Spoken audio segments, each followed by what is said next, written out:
Hey guys, welcome back to our YouTube channel Login8. And in today's video, I'm going to show you how to check notifications in App Store. So now without any further ado, let's begin with the steps. So first of all, launch App Store on your mobile device.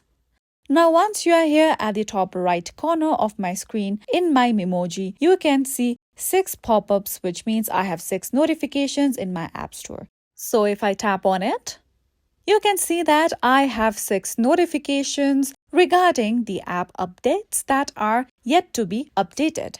So, in case if you don't see these notifications, what you can do is just open settings on your iOS device. Now once you are here, simply scroll down below and then you'll see the option of App Store. Tap on it.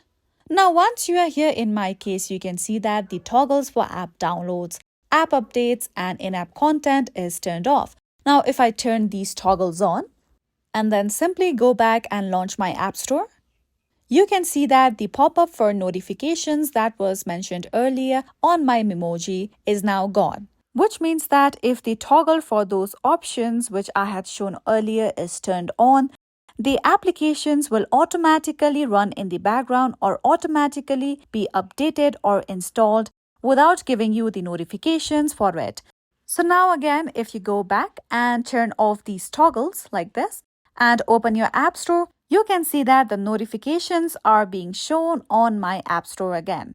So follow these easy steps and you'll be able to check notifications on your App Store. And this is it for today. If you found this video helpful and informative, don't forget to subscribe to our YouTube channel.